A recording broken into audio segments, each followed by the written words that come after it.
Esto es La Mezcla, porque en lo puro no hay futuro.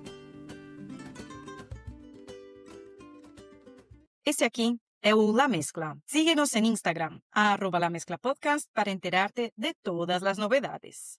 Dá para ouvir a gente no Spotify e na Amazon Music. Agora estamos também no YouTube e no TikTok. Apoie-nos no apoia.se/LaMezclaPodcast com qualquer valor para nos ajudar a crescer cada dia mais. Você recebe acesso a uma lista no WhatsApp com dicas e notícias das mesclas culturais latino-americanas. Meu nome é Miriam Soares e hoje temos o prazer de conversar com Marito Meléndez, cantor e compositor paulistano de raízes chilenas. Ele é fundador da banda Camarada Ernesto e artista solo com carreira marcada pela fusão entre o campo e a cidade em suas canções. Seja muito bem-vindo ao La Mezcla, Marito. Muitas gracias, Miriam. Obrigado. Já começo falando em espanhol, né? Pra gente já dar aquele tom latino-americano, né? Enfim. Que a gente fala português, espanhol, portunhol e uma mistura dos três. Você pode escolher o que você prefere. É isso, vamos de mistura então, mas quero te agradecer em primeiro lugar, né? Enfim, pelo espaço e estou muito encantado de estar aqui conversando contigo hoje. Vamos charlar. Então, para começar, conta um pouquinho mais sobre a sua trajetória como músico, como artista, até você chegar a fundar o Camarada Ernesto. Então, para começar, acho que eu preciso contar um pouco da história, né, da minha família. Eu sou filho de chilenos, né? Meu pai e minha mãe nasceram no Chile. Eu acabei nascendo no Brasil, né, por conta da ditadura militar de 1973. Meu pai foi exilado e, na sequência, veio primeiro, né, e minha mãe grávida, de 8 meses, e aí ela chega depois, eu chego no mundo também, né? Então, gosto de contar essa história, né? É um gosto entre aspas, porque também tem um gosto amargo, assim, essa história. Também tem uma questão da minha trajetória ter sido formada desde a barriga da minha mãe, com toda essa história também, né? E daí todas essas influências do meu trabalho e do que eu sou hoje, né? Então, eu comecei muito cedo mesmo, que na minha família também tinham muitas pessoas ligadas à arte, e logo que eles chegaram aqui, a gente se instalou aqui na Zona Sul, né, na periferia aqui da Zona Sul de São Paulo, onde eu resido até hoje, e tive, assim, muito cedo, flerte, né, com as cordas, com a música, com as poesias latino-americanas, com livros. Minha mãe e meu pai, muito cheio de muitos artefatos interessantes para uma criança de 9, 10 anos de idade, assim, bem xereta nesse sentido, né? Então, fui alimentado por muita arte, assim, por eles, né? E que bom, assim, porque isso criou minha identidade muito cedo e meu caminho, a certeza de um caminho muito ligado às questões artísticas e musicais. Então, comecei, na verdade, nos saraus, né? Das periferias, sempre, aos sendo essas portas de entrada, é onde que eu vou até hoje, assim, e sou muito divulgador dos saraus como um espaço, como espaços de resistência culturais, né, de diversidade. E a partir dos saraus, acho que eu desaflorei e comecei uma trajetória, né, primeiro com amigos, ando no bairro, fazer um parênteses aqui, né, que eu sou skatista, ando de skate ainda, e nessa época também o skate me trouxe muita influência musical desde cedo. Então, inicialmente era uma coisa mais voltada para o rock, né? Essa coisa mais rebelde, enfim, da rua mesmo. Mas com o passar do tempo, acho que eu fui conhecendo outras linguagens, né? E eu tive um envolvimento muito grande com o reggae. Fundei uma banda em 1998, junto com um outro camarada também, que se chamou Maracamanca. A gente lançou alguns discos, né? Eu cantei, tive composições na banda, toquei baixo, toquei guitarra, fiz de tudo na banda, né?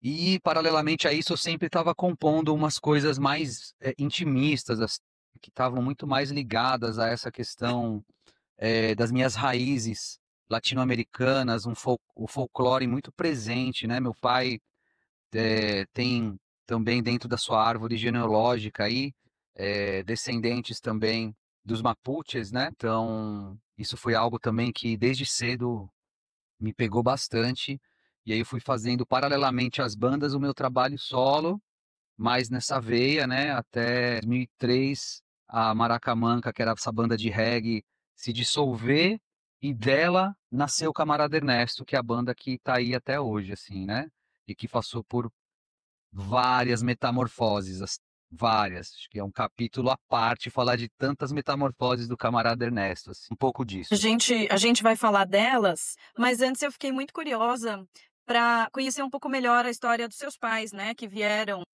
fugindo da ditadura no Chile. A gente está gravando isso no dia 11 de setembro de 2025, que é o dia do aniversário do golpe no Chile, né? Um dia muito marcante e o dia que o Supremo formou maioria pela condenação do Bolsonaro, e provavelmente vocês vão estar ouvindo isso muito depois, já deve ter corrido muita água por baixo dessa ponte, mas hoje é um dia que a gente está bem feliz com a condenação do Bolsonaro. E eu fiquei curiosa para conhecer um pouco mais a trajetória dos seus pais lá no Chile, o que, que eles faziam, eles eram músicos lá no Chile, como é que foi a trajetória deles até chegar no Brasil?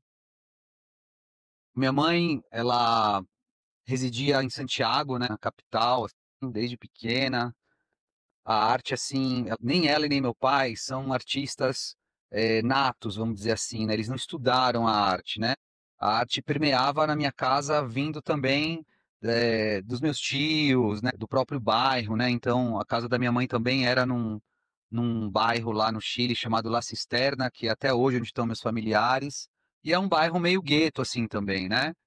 Tinha toda essa onda rolando assim. Mas minha mãe é enfermeira, ela estudou enfermagem, né? Atendeu muitas pessoas em vulnerabilidade social lá no Santiago e aqui também continuou esse trabalho, né? Muito bonito, por sinal, assim, de entrar nas favelas e atender as famílias.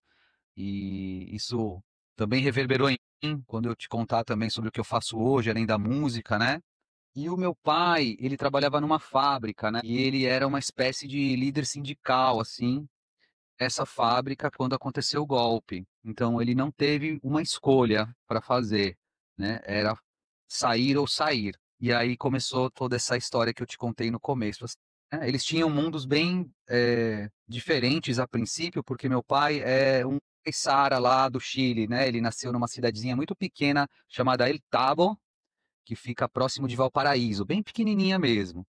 E a minha mãe ia tirar férias com a família nessa cidade, e aí eles se conheceram, né. Aham. E como é que é crescer no Brasil, sendo brasileiro, né, indo a escolas brasileiras, sendo educado no Brasil, mas com uma família chilena, trazendo outra cultura que com certeza tem muitos paralelos com a nossa, mas também tem as suas diferenças e, sobretudo, com a questão da língua. Como foi crescer ouvindo espanhol em casa? Eles mantiveram o espanhol? Aqui em off, eu vi enquanto a gente estava se ajeitando aqui para gravar, eu ouvi as pessoas aí da sua família de fundo falando espanhol. Como é que é a sua relação com essa biculturalidade? Como foi quando você estava crescendo e como é hoje em dia? Foi muito orgânico na realidade, assim, né. Eu não posso te dizer que eu tive, assim, confusão mental, nem nada disso, né, ou uma dificuldade em si com a escola, porque é isso que você falou mesmo. Na minha casa, minha mãe e o meu pai nunca, deixaram de falar, castelhano com a gente, assim, né. Nem comigo, nem com meu irmão, quando a gente morava junto, assim. Então, acho que isso foi uma coisa tão orgânica que eu respondia tudo para eles em castelhano quando eu estava em casa, e quando eu pisava fora de casa, a minha chave trocava automaticamente, assim, né.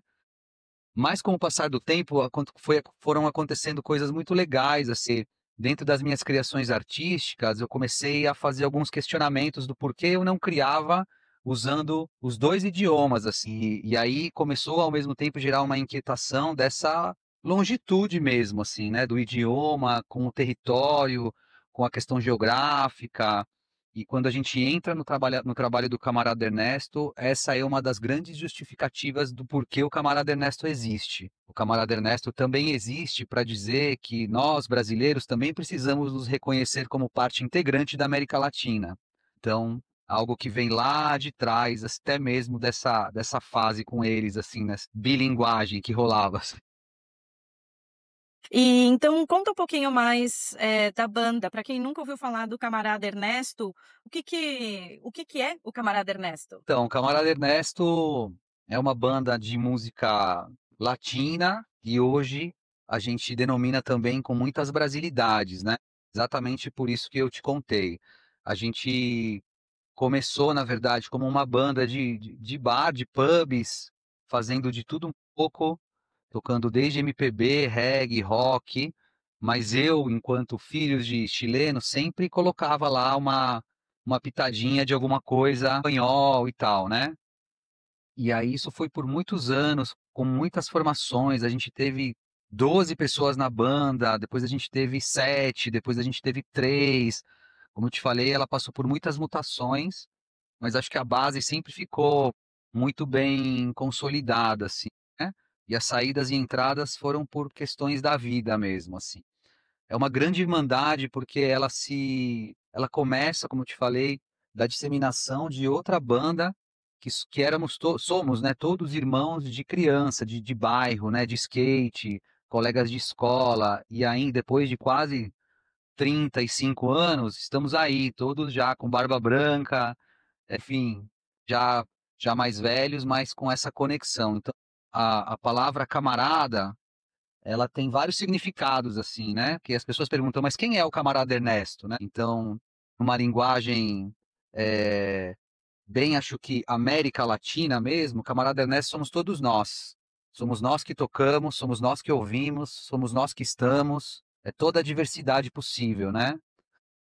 E é isso, hoje a gente já está aí há mais de, né, 30 anos fazendo música ainda, e a gente está com um trabalho realmente voltado para as latinidades e para as brasilidades, e o conceito hoje é exatamente esse, assim. A gente viveu um período em 2022, quando a gente lançou o disco, um período muito político dentro da banda. A gente nunca se desconectou, né, dessa, dessa força, do posicionamento e tudo mais. E até por isso a gente teve alguns problemas no meio do caminho, que depois posso Por contar. exemplo, o quê? O que aconteceu, né, assim, aqui em 2022, na eleição Lula e Bolsonaro, foi que quando a gente resolveu fazer o disco, e a gente fez um disco totalmente político, né? A gente, enfim, acabou entendendo que a gente sofreu aí algumas barragens, algumas barreiras para ser contratado, né? Enfim, é, algumas coisas nesse sentido. Enfim, censura mesmo. Ou seja, bares nos quais vocês poderiam tocar, por exemplo, bares?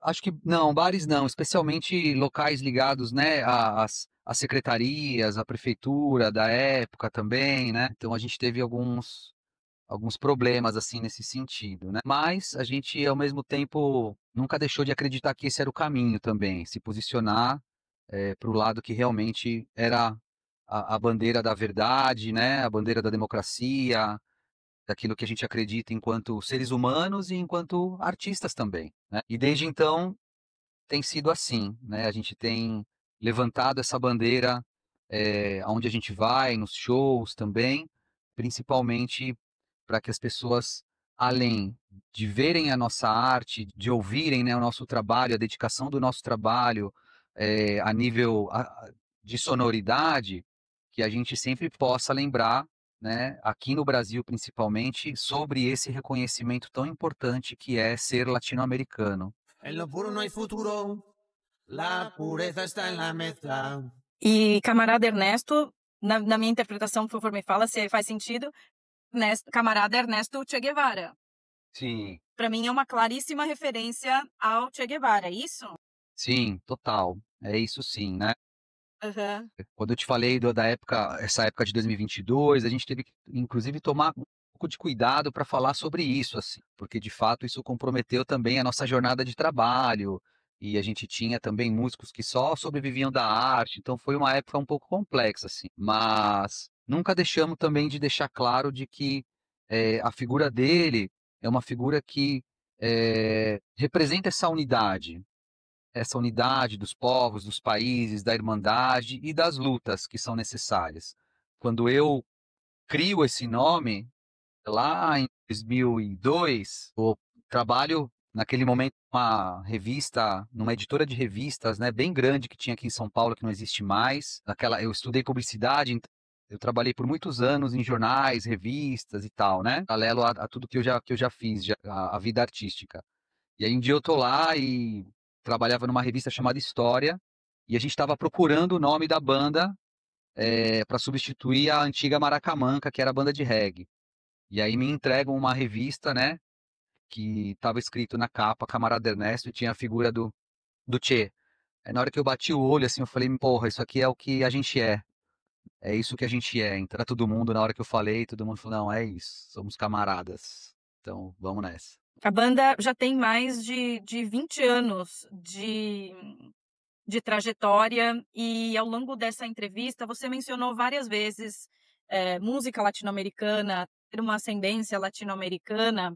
A América Latina é um lugar absolutamente diverso, línguas, em culturas, em formas de ser, em tantas e tantas e tantas coisas. O que para vocês é ser latino-americano? Como a gente diferencia quem é latino-americano e quem não é? Porque a língua a gente já sabe que não é. Música latino-americana também pode ser em português, por exemplo, Sim, né? sim. Tem nos Estados Unidos, tem muitos descendentes de imigrantes que continuam sendo latinos, mas não falam espanhol tão bem por questões várias, inclusive porque às vezes te denuncia você falar sua língua materna, então é uma coisa muito frequente em alguns migrantes que é tentar ocultar a língua materna e se disfarçar e se misturar à cultura local completamente. Na sua opinião, no seu ponto de vista, o que é ser latino-americano e o que faz do Camarada Ernesto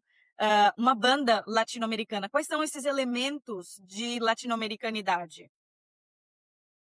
Então, essa é uma pergunta que algumas pessoas já me fizeram, né? E eu tenho uma clareza, assim. A própria América Latina já sofreu muita influência de outros países de fora da própria América Latina, né? Então, quando a gente fala, por exemplo, da música, a gente tem uma latinidade com muita influência dos Estados Unidos, assim, né? E isso perde um pouco da identidade de ser latino, assim. Eu acho que quando a gente consegue olhar para esse universo dentro da sua raiz, né, da concepção da sua própria história, lá de trás, ser latino significa também que a gente precisa olhar para trás e reconhecer essa história, né? Que é uma história de luta contra o colonialismo, né? Enfim, de tantas coisas que nos foram tiradas, roubadas e ao mesmo tempo confundidas, né? Com essas outras formas de que outros países tentaram colocar para a gente o que é ser latino. Então, para mim, ser latino é ter clareza dessa história, ter a clareza de olhar para trás,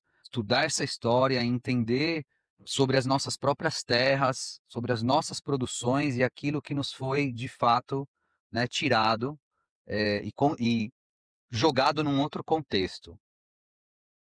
Uhum. Mas aqui eu vou te questionar e vou te provocar um pouco, né? Claro. Efetivamente, aqui no La Mescla, a gente fala muito de colonialismo, vários episódios, tem episódio sobre história colonial, sobre colonialismo, o que é colonialismo, e eu acho que isso é um ponto pacífico para os nossos ouvintes. Por outro lado, né, a influência estadunidense e até britânica, com todos os pesares, todos os poréns e as coisas negativas, nos trouxe, por exemplo, o rock, e nos trouxe um monte de coisa, e essas coisas formam parte hoje da nossa identidade, né? En lo puro no hay futuro. La pureza está en la mezcla y en la mezcla de lo puro que antes que puro fue mezcla. Não, essa suposta raiz, essa suposta pureza, eu questiono muito, porque nós somos o que somos, inclusive porque fomos colonizados, inclusive porque recebemos influências que aí você pode qualificar como positiva ou negativa, de outros lugares, de outros países. Sim, Como que você enxerga isso? como você comentou, isso acho que é algo muito válido, né? Não desvalida a sonoridade que a gente tem hoje. Para mim, o ser latino, ele é um pouco a parte também dessa musicalidade, assim, que a gente precisava separar o que é ser latino enquanto é, musicalidade e enquanto uma raiz de conceito daquilo que a gente representa, né? dessa história. Então acho que aí tem uma diferença, né. Quando a gente fala da música, da história da música, a gente vai ter, claro, sempre influências de muitos lugares, assim, né, mas eu entendo a latinidade sob outro aspecto, de vida mesmo. Acho que, como eu te falei, de todas essas lutas que a gente sempre precisou fazer, eu acho que essa é uma raiz muito importante que também diferencia um pouco, né, esse pensamento do que é ser latino sem pensar no colonialismo. Eu não consigo, eu tenho essa dificuldade, por exemplo, de algumas questões nesse sentido, né, porque o colonialismo para mim é algo que machuca muito, assim, e que na história da grande maioria dos países da América Latina, a gente teve o nosso povo muito sofrido, muito assaltado, né. Então, sob esse aspecto, ser latino para mim é isso, é a gente reconhecer essa história lá do começo, né. E aí se a gente falar, claro, da música, da arte, eu acho que é uma influência que existe de ambas as partes e dentro do mundo também, né. E como essa raiz latino-americana da qual você fala, eh, é apresentada, como a gente pode enxergar essa raiz latino-americana nas músicas, nos shows, no que o camarada Ernesto faz? Acho que, como a gente fez um disco, né, a gente lançou um disco lá atrás, acho que esse disco fala muito sobre isso, assim. Ele é uma representação clara, de todo esse conceito, de todas essas lutas e principalmente do reconhecimento da nossa identidade, enquanto território. Eu sempre ouço muitas bandas, né, enfim, aqui, lá fora e tal, e me interessa muito ouvir quando existe, né, uma identidade não só no som, mas nas letras também, sobre o território cristão. Então a gente vem aqui do Capão Redondo, né, aqui próximo do Jardim Ângela, uma periferia potente, mais ardente também, né, acho que é um corte onde também existem muitas ditaduras acontecendo, disfarçadas, e a gente pauta o nosso trabalho e as composições, né, principalmente no disco, sob esse aspecto de acordar, das pessoas acordarem, das pessoas entenderem que aqui existe, né, todo esse movimento acontecendo. Então acho que essa é a raiz que conecta com essa história. E eu fui olhar um pouco sobre os integrantes da banda, e vocês parece que no momento não têm integrantes fixos, né? Ou é uma coisa que já está mais estabelecida, sempre tocam as mesmas pessoas? A gente na verdade, passou, como eu te falei, né, muitas metamorfoses, muitos trabalhos aqui, assim, na periferia, e aí as coisas também tomaram um rumo muito interessante, assim, sob esse ponto de vista, né, que a gente vai amadurecendo também enquanto artistas, né. Sempre brinco que antigamente a gente tocava por qualquer coisa, e acho que aí tem uma situação, né, das pessoas não compreenderem muito bem e colocarem o capitalismo, né, uma dessa ideia, né, que eu vou contar agora, mas o capitalismo está aí para todo mundo, né. Eu acho que isso tem a ver com maturidade, eu acho que profissional que a gente atingiu, assim, né, durante todo esse tempo de carreira. A gente foi entendendo que a banda se tornou um processo de gestão e que a nossa arte precisava disso. Ela precisava de cuidado, ela precisava ser bem administrada, a gente, enfim, começou a alçar voos muito bonitos, assim, né, a gente começou a fazer circuito Sesc, tocar em festival internacional. Quando a gente lançou o disco, a gente fez uma turnê, Belo Horizonte, Porto Alegre, né. Daqui a pouco eu conto uma novidade também aí para os nossos ouvintes, né, também que tem a ver com isso. Aí hoje a gente trabalha, né, com alguns músicos que são a base, como eu te falei, né, são a essência do camarada, e a gente trabalha num modelo de contratar músicos quando tem trabalhos maiores, né. Então hoje nós temos o Rio, a gente está trabalhando muito em Rio também, porque foi um resgate à nossa essência. Depois de todos esses voos que eu te falei, a gente precisou sentar na terra, pisar na terra de novo, voltar para o chão, para as nossas bases, pra reencontrar algumas coisas, assim, alguns aditivos para a gente se reconectar e começar um trabalho novo, né. Então acho que isso foi muito legal, porque foi um processo muito maduro, né, de entender que a gente precisava mesmo, eh, fazer esse movimento. E a partir daí a gente criou um projeto que é um trio mesmo, que a gente toca tudo que a gente toca na banda grande, mas num formato com outros arranjos, né. bem legal.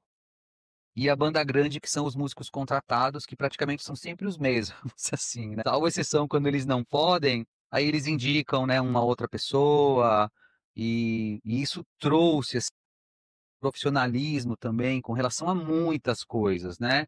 Pelo que eu tinha visto de fotos de vocês, do release, acho que não tem nenhuma mulher na banda, ou eu tô enganada? Não, não tem, não tem. A gente já teve já também, né? Aham. Isso, lá atrás a gente já teve também, bem no começo assim da banda. Depois a gente teve uma produtora também que foi assim uma pessoa muito fantástica na nossa vida assim, que é a Paula da Paz, que também fez cantava com a gente, né? Mas hoje atualmente não tem. E na experiência de vocês, o público brasileiro reage diferente quando ouve uma música em espanhol do que quando ouve uma música em português? Reage, total. Assim, depende muito também do espaço que a gente está tocando, assim, né? A experiência nos conta, assim, espaços, por exemplo, né, como bares, pubs, espaços menores, a gente sempre parte com a primeira parte do repertório toda em espanhol, praticamente toda, assim. E aí a segunda a gente vai fazendo, né, navegando aí, já entrando no português, e tem algumas músicas que a gente canta os dois, assim, né? Então, sinto, é um pouco dolorido dizer isso assim, né, mas eu sinto que, claro, há um interesse maior, assim, no português, porque nesses lugares menores as pessoas querem cantar também. É uma missão nossa também não deixar de tocar o espanhol justamente por isso.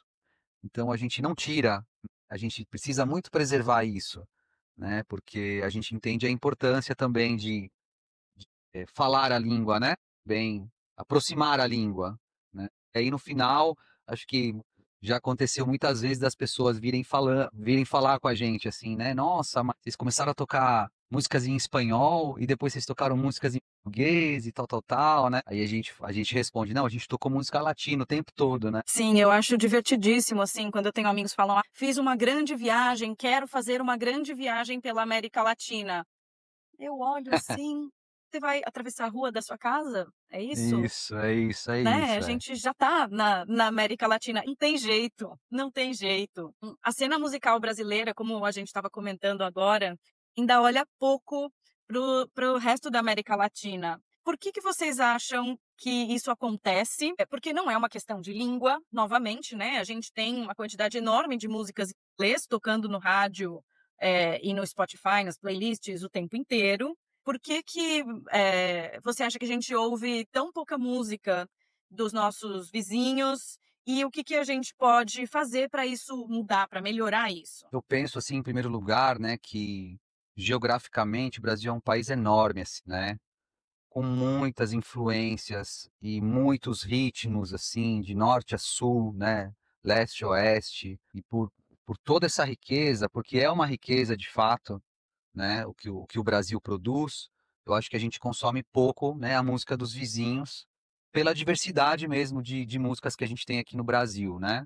A gente pensa e sempre conversa sobre isso, né? Eu, quando vou, por exemplo, para os países lá fora, eu sempre ouço músicas em português, as pessoas ouvindo músicas em português. Então já ouvi muita gente ouvindo Roberto Carlos, até bandas de pagode, né? Quando eu vou pro Chile, assim, nossa, teve uma época que o axé era um estouro, assim, né? Aí eu até falei, nossa, eu vou fazer um axé em espanhol para ver se vira, assim, né? Sim, inclusive É, tem uma tradução daquela música, daquele axé bomba, para bailar esta es una isso! bomba. Una bomba! Sensual. O movimento é sensual. Sensual. O movimento é bem sexy. Sexy. O movimento é bem sexy. Sexy. Até Bahia, sul a sul, nessa dança que é uma bomba. Para dançar isso aqui é bomba. Para balançar isso aqui é bomba. Para mexer isso aqui é bomba. É mulherada se joga assim. Muévelo, assim, muévelo, assim, assim, assim. A mão vai na cara. Demais. Tem bar, ou tinha, né? Faz muito tempo que eu não vou. Buenos Aires, que só tocava axé. Era o Maluco Beleza. Era o Olha bar aí, que Maluco legal. Beleza. E me chamaram uma vez para ir no Maluco Beleza.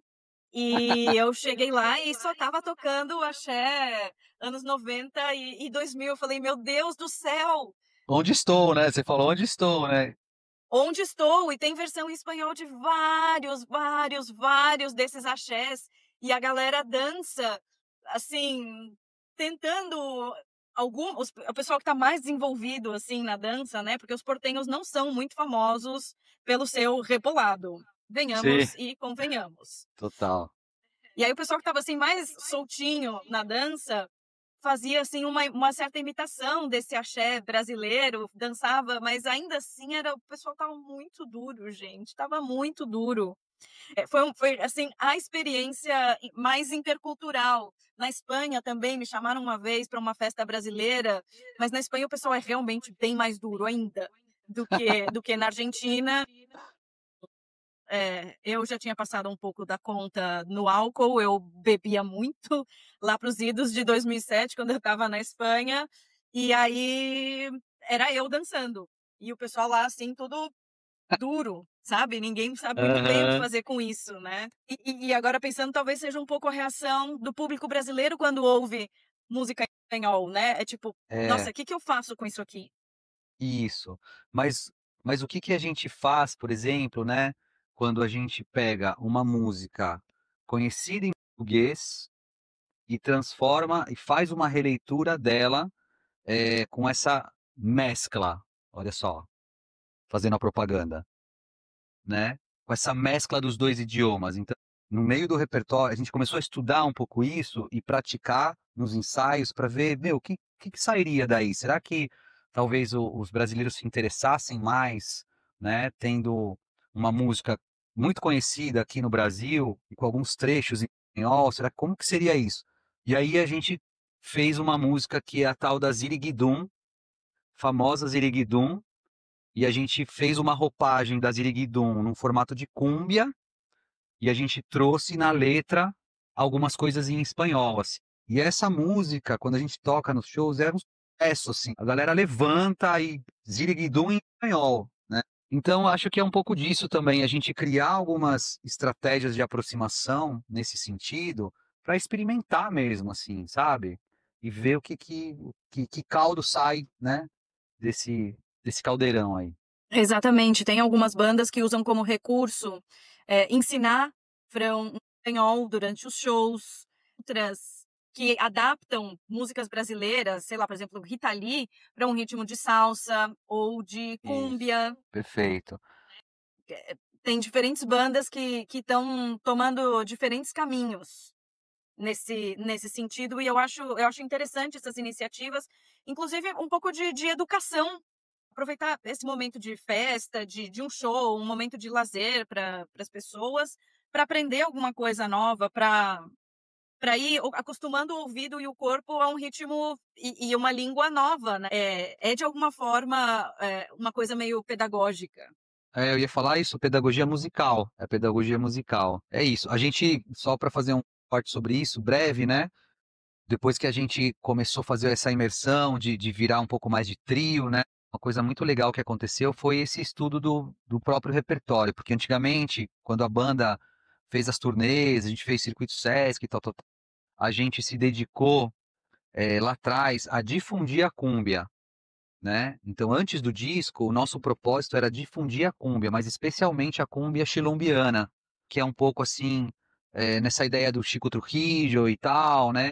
A gente tocava muito tudo isso, assim.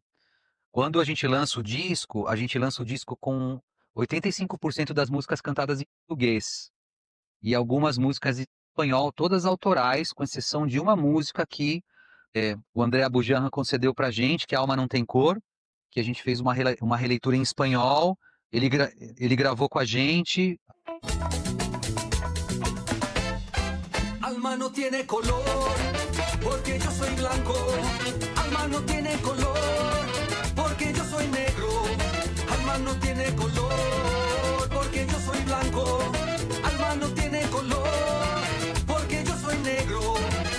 Blanquito, negrito, blanquito, negrito, blanquito, negrito, blanquito, negrito, blanquito, negrito, blanquito, negrito, blanquito, negrito, blanquito, negrito.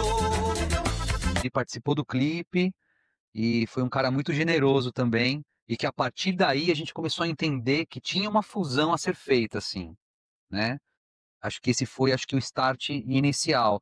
Então hoje a gente navega, assim, pelo show, né, numa coisa tão interessante, que me deixa feliz, assim, cara, né, de novo, e ter, assim, no meio de toda essa latinidade, as 2 línguas, alguns tambores afro no meio, alguns recortes, enfim, lá do Nordeste também, como carimbó, é uma miscelânea latina, assim.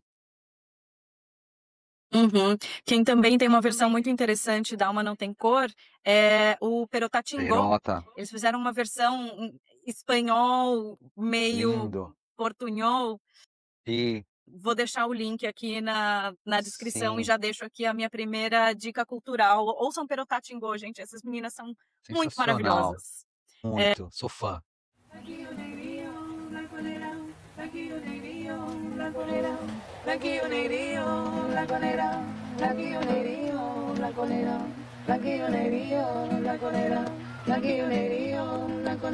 Perciba que el alma não tem cor, ela é colorida, ela é multicolor. Marito, quais são os próximos passos do camarada Ernesto? O que vocês têm aí de planos para o futuro?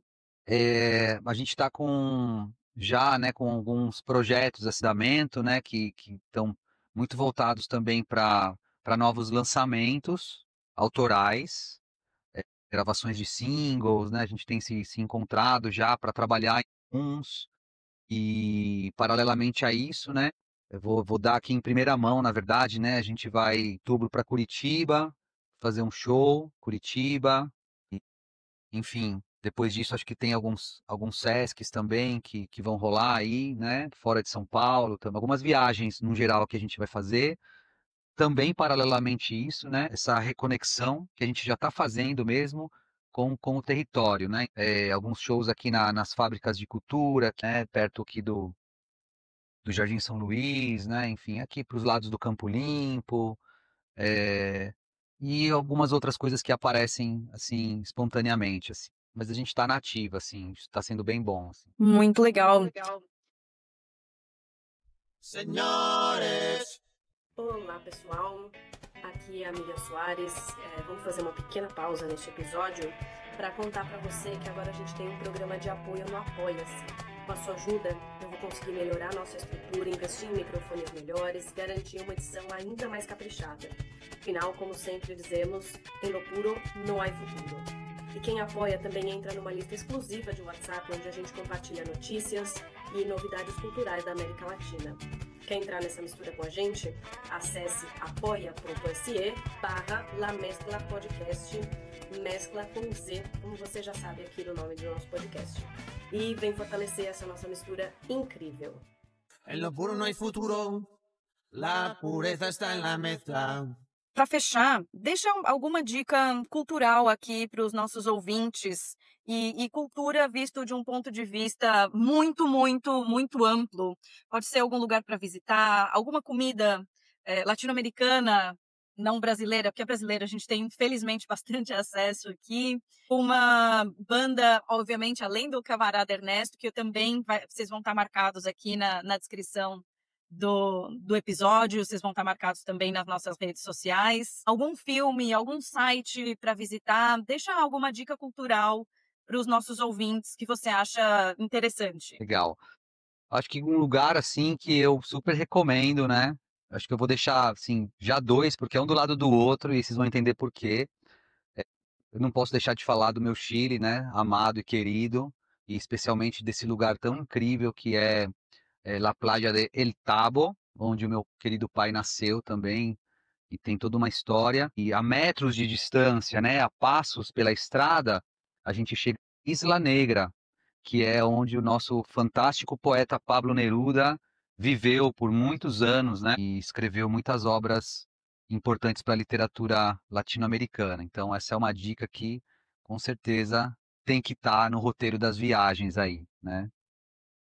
Para ouvir, nossa, são tantas, assim, tantas, mas eu quero deixar assim uma coisa muito do meu coração mesmo e que tem a ver comigo mais do que tudo, mas com certeza a comunidade latino-americana vai conhecer, sim, já conhece de sobra, mas acho que eu vou fazer essa relação comigo, com quem eu me tornei também por conta desse cara que é o nosso grandíssimo Gustavo Cerati, assim, seu trabalho solo, né, para mim um divisor de águas assim, na minha música. Meu filho se chama Benito, né? Não à toa também, que ele é uma grande referência, né? Musicalmente para mim, assim. Ah, acho que comidas difíceis, assim, são tantas, tantas, tantas, É tantas, muita né? coisa, né? Mas eu sempre gosto assim de pegar também coisas que são do dia a dia, assim, da cozinha, e são daquela cozinha eh, sensível, né? Daquela cozinha da casa ali do bairro, né? Isso vocês não vão encontrar nos restaurantes. Vou até ensinar aqui. Vocês precisam pegar um abacate, né? Moer o abacate, colocar azeite, sal e comer com pão. Essa é uma comida muito fantástica e deliciosa que a gente está acostumado a comer nas tardes, né? Lá no Chile, como um café da tarde, assim. Pan com palta. E é curioso, né? Porque aqui no Brasil, eu pelo menos cresci É, comendo abacate doce. doce, Minha exatamente. avó batia com leite condensado, e leite, fazia uma espécie de vitamina de abacate, e eu tomava aquilo enlouquecida, ou então com açúcar e limão. E quando eu cheguei no Chile e me falaram não tinha abacate doce, eu tipo, ai, agora eu acostumei, e eles ficavam assim, sentiam uma ojeriza tremenda às minhas receitas de abacate doce. E, bom, Marito, antes da gente terminar, tem alguma coisa que eu tenha esquecido de te perguntar? Você quer deixar algum recado final aqui para os nossos ouvintes? Só quero te agradecer, na verdade, né, pelo espaço. Eu penso assim, né, eu tô nessa estrada já há muitos e muitos anos, assim, e a gente carece de fato, assim, de pessoas como você e de projetos como o teu, para a gente poder dar mais visibilidade e trazer mais compreensão sobre o que é a América Latina e o que é sermos latinos. Então, eu acho que, né, é um debate, assim, tão rico e, ao mesmo tempo, acho que deixar uma reflexão, né, para toda a galera também que está nesse movimento, não só os músicos, né, mas os produtores culturais, os donos de bares, todo mundo, assim, o quanto é importante que a gente possa se conectar, né? Eu sempre teço uma crítica, e é uma crítica construtiva mesmo, e às vezes as pessoas não pegam muito por esse lado, assim. Eu acho que todo mundo acaba buscando dar ao sol dentro do trabalho, né? Que a gente precisa sobreviver, isso é fato, assim, né? Mas que a gente não esqueça também que a gente precisa sempre estar junto para fazer as coisas acontecerem. E que por mais que as coisas possam ir bem em determinados lugares, em determinados momentos, né? Ser louco por ter América significa a gente sempre expandir para algo que está longe da gente também e que em algum momento precisa estar perto. Então eu quero deixar essa mensagem como uma reflexão, sabe? Que acho que nos momentos bons a gente talvez esqueça um pouco disso, né? E tem tanta gente, tem tantas outras pessoas precisando desse apoio, a juventude também, que está começando agora. Então que a gente possa fazer dos projetos, das conquistas e dessas vitórias também uma ponte, né, para que a gente possa cada vez mais colocar outras pessoas no meio desse todo. Pisar é o que eu sempre digo, né? A gente precisa ser ponte, sempre. E é exatamente isso que o La Mescla se propõe.